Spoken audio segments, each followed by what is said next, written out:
Hey everyone, I'm Alex. Thanks for clicking and welcome to this beginner lesson on how to talk about yourself.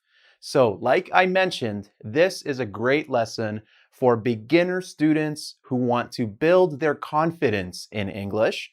And you can do this by learning some of the most common sentences you make when discussing yourself to other people.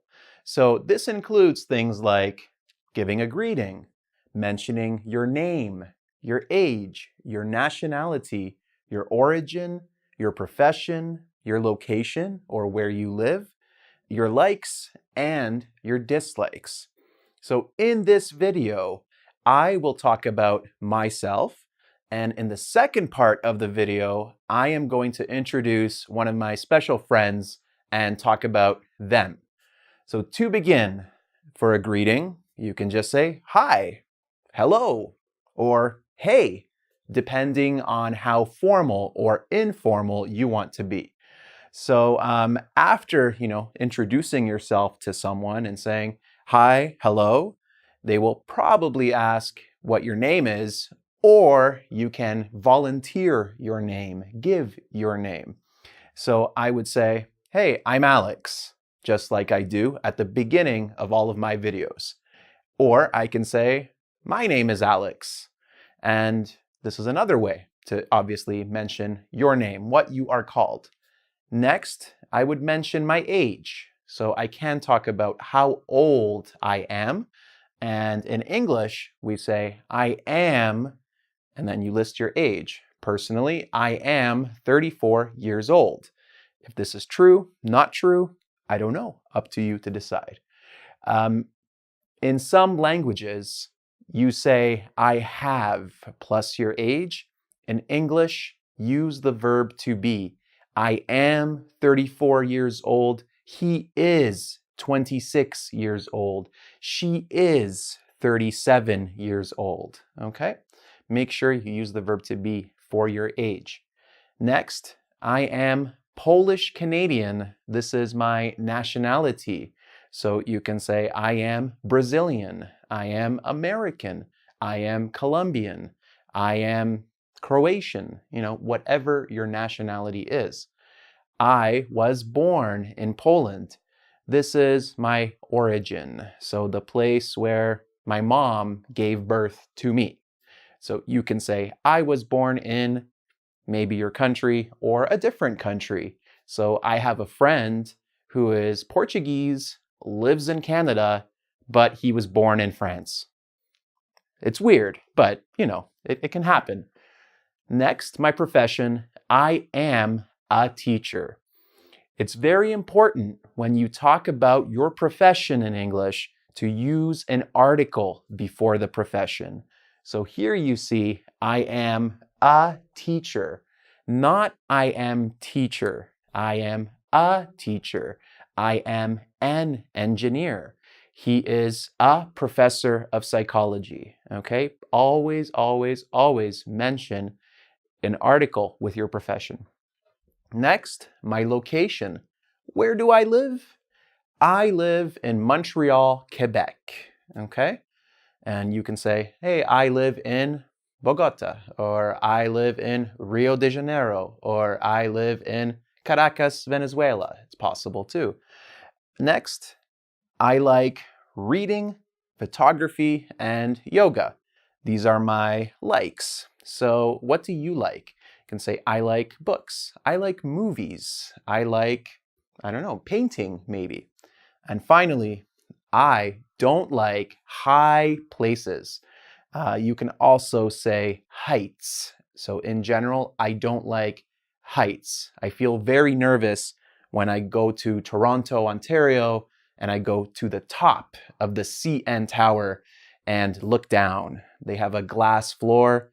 I can't step on the glass floor for very long because I feel very nervous, very anxious. I don't like high places.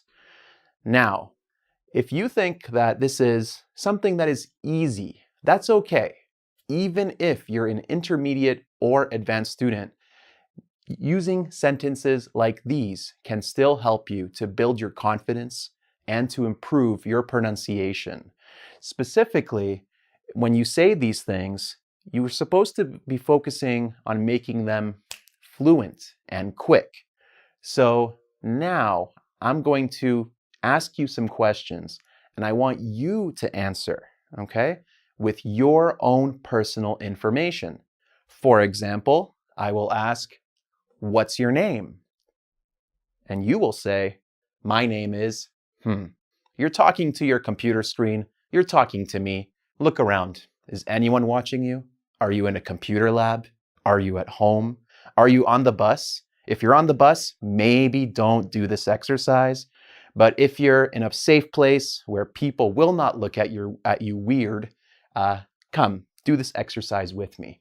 So let me ask you, and you answer clearly, quickly, confidently.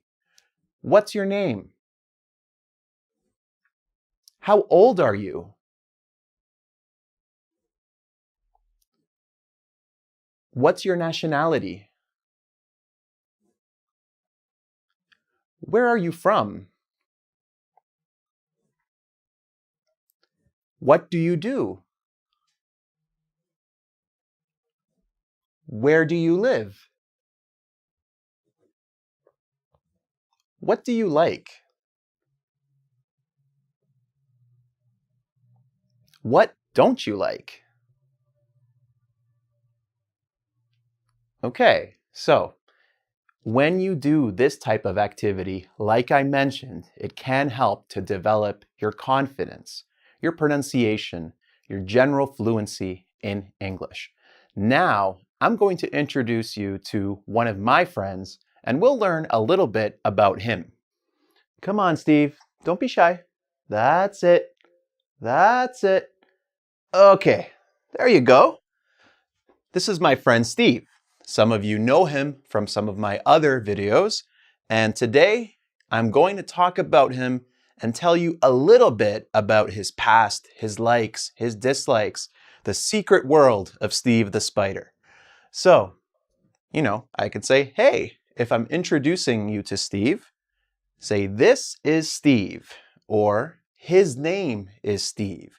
So when you're introducing someone, typically in an informal setting, even in a formal setting, you would say, "This is my brother, this is my wife, this is my friend," and then you give their name. So this is Steve. He is 28 years old. He's still young. He is Canadian. He was born in Vancouver, British Columbia.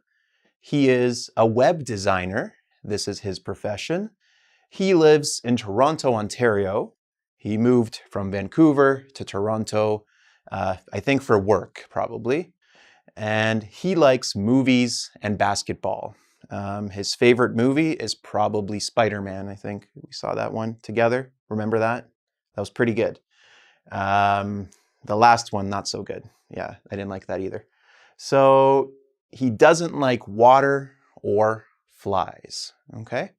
Now, the reason I brought Steve with me for this video, not only because he's super cute, but you can do this and you can practice these kind of introductions with other people in your life.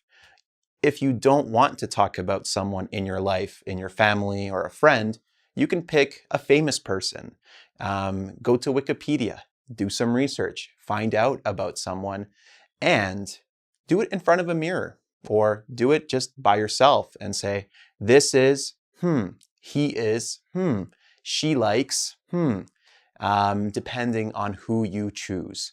So again, what I recommend with this video is that you go back, answer the questions that I asked you, and then really focus on getting your answers to be clear, concise, smooth, and easy to understand. Even if you are not a beginner student, if you are an intermediate or advanced student, it's important to have these phrases memorized and to have them just be quick and natural. So, if you'd like to test your understanding of this material, as always, you can check out the quiz on engvid.com. And if you enjoyed this video, like it, comment on it, subscribe to the channel, and check me out on Facebook and Twitter. Till next time, thanks for clicking.